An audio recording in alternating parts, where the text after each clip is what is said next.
Hello and welcome to Market Talks, a series of podcasts brought by Argus Weekly about the main events with an impact on the commodities and energy sectors in Brazil and worldwide. My name is Camila Dias, I'm Argus Brazil Bureau Chief, and in today's episode I'll talk to Kauanna Navarro, reporter of the Argus Brazil Grains and Fertilizer publication, about the barter rate in Brazil and how it can impact Brazilian fertilizer demand. Welcome, Kauanna. Thank you, Camila. It is a pleasure to be here. Kauanna, I think we might start by saying what is the barter rate and why it is so important in Brazil? Sure. The barter rate is the rate of the price of a bag of agricultural production to a ton of inputs, seeds, pesticides, fertilizer, used to treat the crop. But here we are talking about just commodity fertilizers, nitrogen, phosphates, and potash.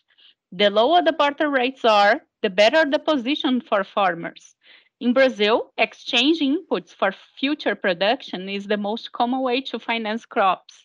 Kauanna, some months ago, the barter rates were favorable for Brazilian farmers. What is the scenario now? Things are quite different now. Barter rates for corn and soybeans in Brazil are becoming unfavorable for farmers, as they need to offer more grain to buy fertilizer for their crops. Current fertilizer barter rates raise doubts about whether farmers will be willing to pay the price to plant the next Brazilian crops. And what caused the situation to deteriorate for farmers? A rapid rally in fertilizer prices boosted barter rates. The CFR MAP price, the main phosphate that drives the other phosphate values, rose by around $500 per ton this year. Granular urea prices, widely used in cornfields, have more than tripled since last year. The CFR prices rose by $608 per ton. And granular MOP, essential for all crops in Brazil as the soil is poor in potash, appreciated by $560 per ton. Kauanna, and what is the reason for the rally in all NPK components? Camila, there are a bunch of reasons. It is like a perfect storm. We are facing an energy crisis in many parts of the world. In China, the crisis reached fertilizer production as they use coal to synthesize urea and also to provide energy. The situation is the same in Europe. Energy competes with nitrogen production. We also see a huge increase in the raw materials used to produce phosphates. Another point is we are also compete with demand from other countries. The fertilizer market is like any other. Product goes to the person paying the most. Although prices increased substantially in Brazil recently, and maybe some Brazilian farmers are not willing to pay, in other countries like Australia or US, farmers still are comfortable enough to pay.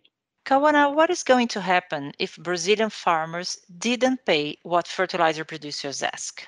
Farmers have little choice but to pay up or use less fertilizer and risk more exposure to the inclement weather. What do you mean by inclement weather? In agriculture, there are variables that we can control and others we cannot. The weather is a prime example of an uncontrollable one. But fertilizer can, in most cases, help the plant to survive some weather issues. Without the total fertilizer needed, the crop has less chance to go through more severe conditions. In some cases, the use of more fertilizer could prevent crop further losses. I see. Kauanna, you mentioned that current barter rates are becoming uneconomical for farmers, but you didn't mention what are the levels now.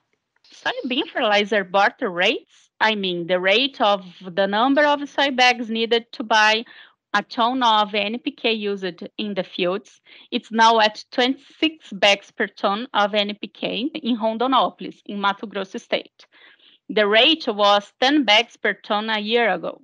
The situation is similar in Sorriso, another soy-producing city in Mato Grosso state, where the rate is at 28 bags per ton, compared with 10 bags per ton last year. The average soy barter rate since December 2014 for these two cities has been 18 bags per ton. The situation is no better for corn farmers. The ratio is at 72 bags per ton in Rondonópolis and 80 bags per ton in Sorriso. 1 year ago, the rate was 28 bags per ton and 31 bags per ton, respectively. The average since 2014 for the two cities is 61 bags per ton, more than 15 bags per ton lower than presently. And how it can be translated into the costs? It means the costs are increasing. The first estimate for 22-23 soybean crop in Mato Grosso show that NPK fertilizer costs are on track to double from the previous cycle, according to the Mato Grosso Institute, IMEA. Fertilizers and soil enhancers should represent about 50% of estimated expenses. IMEA also expects seeds costs for the soybean crop will climb by up to 60% compared to the current crop. But Kauanna, the 2022-23 crop won't be planted until September, right? What impact will we see now? Yes, you are right, but the preparation for the next crops starts now. For soybeans, the first thing you can notice is that the rising costs are having a bigger impact on anticipated sales than on farmers' current profit margins. Booked sales for the next season are currently progressing slower compared to this time in 2020. Sales for the 22-23 soybean season are at 4% of the total production estimate, while sales booked for the 21-22 season were at 10% in November last year. And we must remember that barter rates are used in Brazil to finance the crops, and the current conditions mean the farmers can invest less in the crops. And for corn, Kauanna, how are the costs for the 22-23 season? We'll be planting the biggest area of the 22-23 cycle just in January 23. So it is too early to have an estimate.